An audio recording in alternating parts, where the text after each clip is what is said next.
Hellboy is about a big red guy with a Halloween store costume on his hand. Yeah. And he looks like he might do a lot of punching and kicking people's butts, but he doesn't. Nope. Instead, it is his butt who is kicked. And then he's got to stop the Blood Queen, and then he's got to choose about being good boy, bad boy. That's the movie. Yeah. Where do we even start with Hellboy? You start with the Guillermo del Toro films because and then stop there. I think it's inexcusable because those movies show exactly how to do this. And to not do it, even if it was like a knockoff of those and felt the same, you're like, well, there's nothing new. That would have been understandable. You know, that's actually a very good point. Because with it, like, you know, you're given the blueprint of, like, how to make a film work, how to make a good Hellboy film work. And they just didn't follow the formula. I'm tired of seeing movies that have high production values and crappy stories and crappy characters. I'm tired of saying that. It's the cheapest and first thing you do. Why don't you do it well? Yeah, exactly. When you have like a $200 million budget, or even in this case, a $50 million, but still. I recently just saw Mortal Engines. Oh, you did? Yes, I did, yeah, and it was the exact same thing again. Like that. Yeah. But it's these giant, high action-packed fantasy films that have great, like, visual flair for your eyeballs, but it just has a horrible, horrible, horrible cast. Like, there's just, it's just so repetitive now. It's so common. You see it all the time. Yeah. I feel like, though, part of that gets into the behind-the-scenes troubles of the movie, of which there are many, apparently. Yeah, let's talk about that. Yeah, because I think it comes across in the movie, definitely. It does, yeah. Okay, so 16 producers on this film, and the director, he had his... Cinematographer. Yeah, the cinematographer and the producers, I think, didn't like him, and so they fired him. Yeah, there's a lot of he said, she said about why that happened. It feels like kind of like multiple paintings put up to each other, but they're separate paintings. You know, whereas if you put two canvases together, then you just painted one giant mural, like, oh, that flows. This one was like, okay, let's duct tape this one to this one and this one to this one. Yeah. I wonder how many scenes got left on the cutting room floor. Yeah. Maybe that's why they had Hellboy keep, like, losing consciousness and then waking up. That was their way to get him from one scene to the next. Yeah. The producers are like, look, I don't like where the next scene is heading, so let's just have him get knocked out and put him in the next part, okay? Yeah, that's exactly how it feels. The only time that the film actually felt like it was the director's vision, to me, was when they have this kind of prophecy or like this premonition of what the world will be like. And it's Hellboy with a flaming sword with giant horns on the back of a dragon, and metal music is playing, and then he jumps down, and then he's just decapitating people. Like, that felt like, that worked perfectly. This felt like that this was exactly what you wanted on screen. The way that the exposition was written, and they're like introducing Hellboy to, this new organization of giant hunters, and or the lady with like the white hair and the white eyes. She had no point in being the No, film. she didn't. They could have cut her. Yeah. But that's the sort of scene with the character and dialogue that I felt like was the product of a bunch of producers sitting in a room saying, this doesn't work, we need to have something really generic. And they're just like pulling back and forth until it's the blandest, least interesting thing possible. Like, I saw this Japanese film, it was called Howl's Moving Castle, and I had a giant moving castle on it. I had chicken legs. I put chicken legs on them. That's what it felt like. It was like, why is this in here? Like, why? Yeah, because he got knocked out and he went in there too. Yep. I thought that scene, it's like encapsulated on its own, worked okay. It didn't fit with anything else. You just have like all these visually interesting ideas. Visually interesting, but you're not doing anything with them. Yeah, but I feel like the movie was initially... The writing didn't give him anything to work with. No jokes worked for me. Everything was just boring. I feel like 75% of the jokes were added in after it was shot in ADR. Yeah. It's always when nobody's facing the camera, they're like handling stuff with their hands and you hear a joke. His lips would move sometimes, Hellboy's lips, like when he's like his back is to the camera, and then like it doesn't sync up at all. It's really bad. It seems clear that the post-production was a nightmare, and as it came out, there's no identity to this film. I feel like that's my biggest complaint, really, is that I got no clear like artistic vision or style from the film. I don't know who Hellboy is. I don't know who his friends are. I don't know the relationship that he has with his father. I just don't. Yeah, there's no identity. It just feels like that a lot of people with different voices that are going on, and it's just created this Frankenstein of crap. Yeah. Compared to like Alita, which had a lot of story that was like very dense, it was still in character each thing that happened, even if they weren't connected as clearly as I might have liked. This felt like there wasn't even that. Like, these could have been different episodes of different shows even. Yeah. I don't know. Yeah. Yeah, it did, because they were like, oh, I guess we're doing gore, a lot of gore now. Yeah, It's like, suddenly. yeah. Like, it wasn't all over the place. It was just here and there. I think a good representation of that is the relationship between him and his father, because, like, I also just have to say this, because this was just so weird for me. It just, you know, it was the scene when Hellboy's in his room and his dad comes in, and then his dad starts helping him, like, file his horns down. Yeah, it felt so creepy. It's like you know, it's like a parent washing their baby's privates in the bath. Like, yeah, but the baby is an it's adult. 15. Yeah, exactly. Yeah, it's like 15 years old. It's like, all right, honey, I'm gonna come in and wash you now. It's like, I'm grown. Please leave me alone. It was just too intimate, too like. Yes, that's exactly Yeah. what it was. It's too intimate. It felt really weird. Hellboy learns that his dad was sent to kill him when he was brought on Earth, and then the next scene is Hellboy talking to his dad like, Dad, you were trying to kill me. And then his dad's like, that's okay, son. Here, look at this jaguar that's gonna help you out throughout the rest of the film. And that's it for that storyline. Yeah, that's it. Like, they didn't use it. And then later on in the film, he just gets angry, and there's no reason for it. It's just like, it felt like the producer was like, he needs to get angry now. Like, okay, get angry. But where does this go? Nowhere.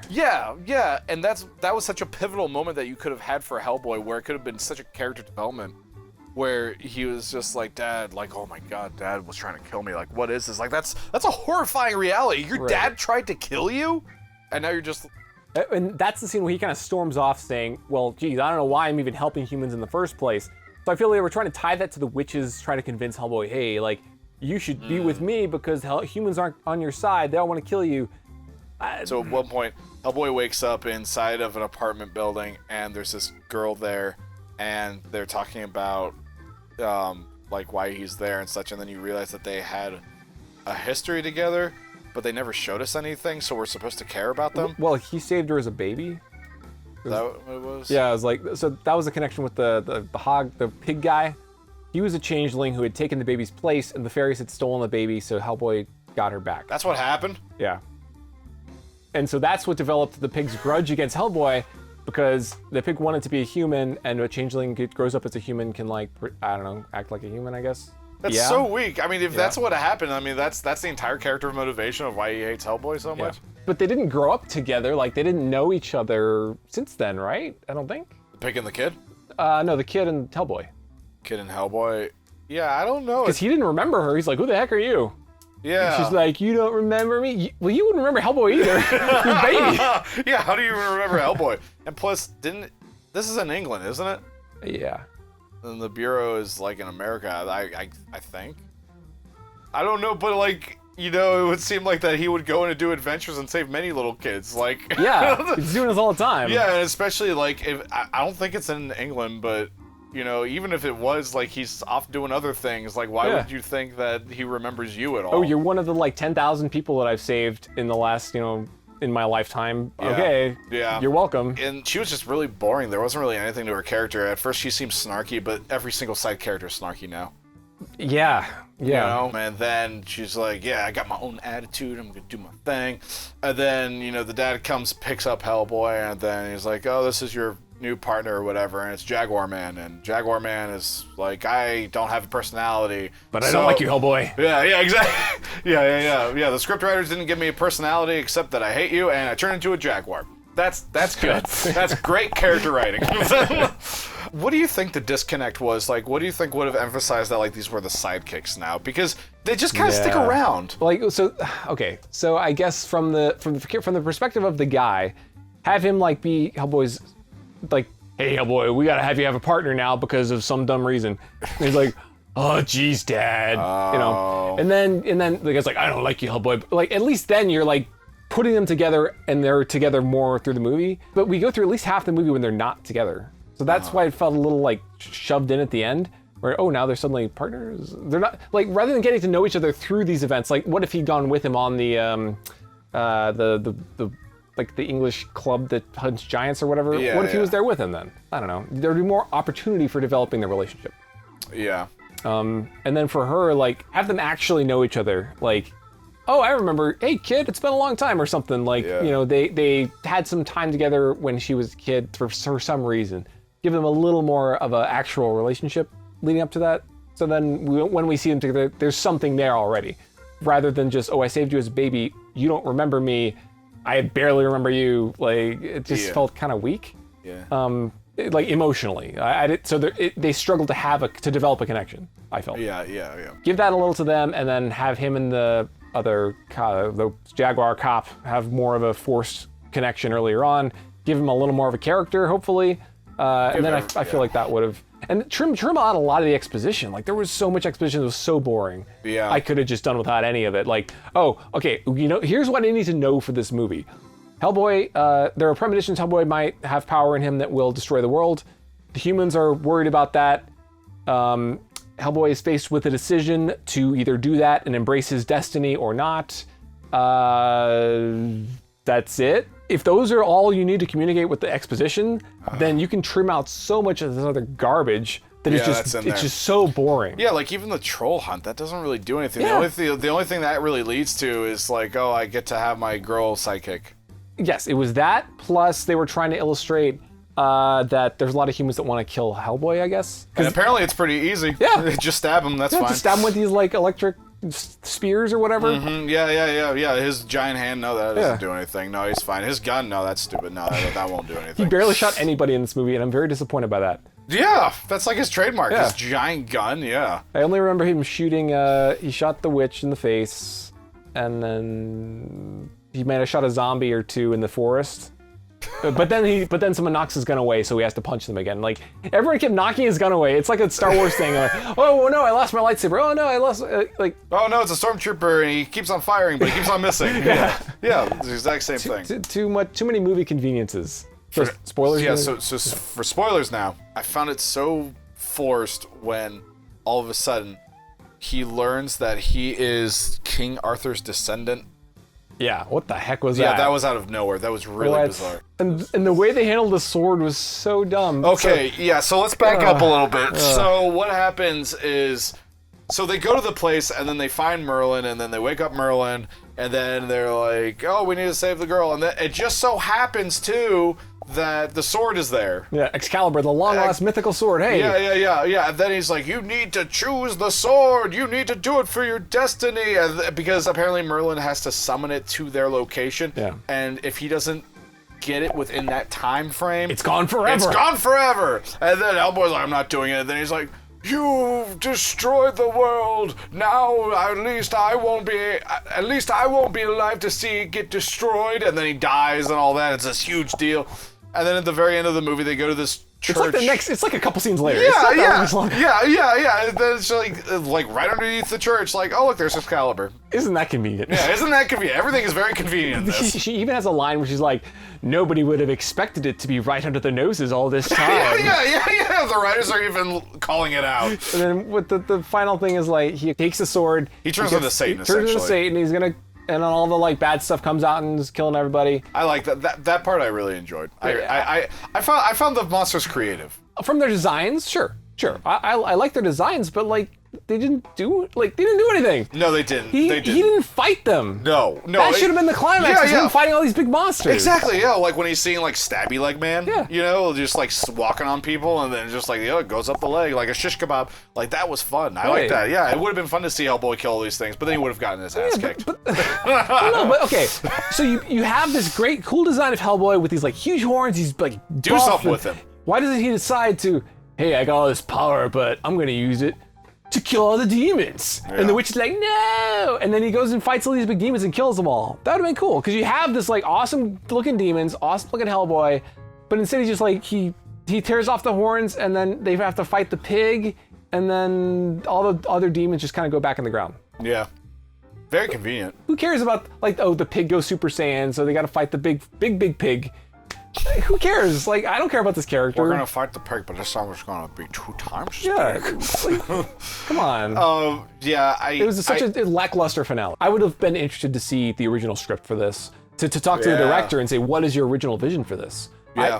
I'm interested to see what that would have been, because he didn't even show up for the premiere of his film. Yeah, what does that say about the movie? Like, that's a real shame when you have a movie. This has happened with a number of like big movies lately. Suicide Squad did it, Justice League a little bit. Like, lots of producers are just getting in the way of creative. People. Even if the movie doesn't turn out to be an interesting creative vision, like, I would prefer that these directors are able to put their vision to work rather than we're gonna like mangle it and turn it into some total mess to put in theaters. Like, I don't know how his original vision would have been worse than this. Yeah, you know, was the vision to do, hey, we're gonna do R-rated, like epic dark Hellboy? If so, there's nothing that like thematically dark or interesting in this movie. Like they don't try for something like you're suggesting, like halfway through the movie he becomes like Satan and destroys the world or like seriously damages it. It doesn't make you think in some way or hit you on a deep like scary level. I didn't feel. It wasn't trying to be some kind of interesting hybrid like Deadpool or something. I wonder if the producer's like, hey, Deadpool's R-rated, made a lot of money, we can do this with Hellboy. That's exactly what's happening now, because it's Deadpool and Deadpool, Logan, now Hellboy. Yeah, it's starting to become a trend. They're thinking there's this, this money pot that we can milk that hasn't been focused on enough. If we make it R-rated, it'll make us money. Yeah. You can't just do that, though. No, you can't. And it's just so evident in everything. Even Hellboy's costume, I just didn't like it at all. Like, that hand just looked... cheap. Yeah, it looked cheap. I mean, it looked like that he was really just controlling the hand with his actual hand. Right. In the original one, it was controlled by a remote. Animatronic. Yeah, it was an animatronic. It looked great. Yeah. This was going to be a Del Toro film originally. It should have been. I just want Hellboy 3 now. Yeah. That's what everyone wants. Yeah. Why don't you just give us Hellboy 3? Because from what I've read, I want to know. The project simply was taking a different direction than Del Toro wanted. Apparently, he didn't have enough control, so he's like, nah, not going to do it. So, like, why would you do that? Both of the previous ones were financially successful, right? Yeah. I think so. Yeah. Right now, the conclusion they're drawing is that, I guess the property wasn't popular enough. That's why it's not doing well, which seems like a very bad lesson to take from this. I think if you had a Del Toro with Perlman, Hellboy 3, that would have done just fine. Yeah, that would have been great. Everyone loves Hellboy, and that's the thing you can't do. You can't give the part of Hellboy to someone else. Ron Perlman is Hellboy. He is Hellboy, yeah. He is. Like, I don't want to diss on David Harbour because I like him as an actor. And I do too. With a better production and a good script, I think he could have been fine. Not as good as Perlman, I think, but... Yeah, no, he would have been fine. It would have been good, but he would have never have... He wouldn't have... You can't. It's like replacing Sir Ian McKellen Gandalf. Yeah. You can't do that. I mean, you can do a fine enough job, but you're never going to reach It's always going to feel like an imitation. Exactly. Yeah. Because you embody that character so well, anyone else is going to feel like they're imitating it, and that's... You don't want that. Like, the best case scenario is that you have a different take on the character, or like a young Gandalf or something, where you can get away with not being McKellen. Yeah, exactly. Just everything... No, I wouldn't recommend this film to anyone. There's nothing enjoyable about it. There's nothing worthwhile about it. I feel like even if you saw it on TV, you'd probably watch it for a few minutes and get bored. Like, it's not compelling. I agree with you. Like, some of the monsters are kind of neat. Like, there was clearly something to work with here, but I think it does fail as a movie, and it fails as a Hellboy movie. Like, if you're expecting something like the old Hellboys, don't bother. And if you're expecting just a fun monster action movie, I'd also say don't bother.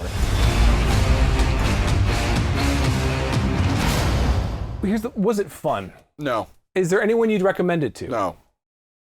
What should they have done? No.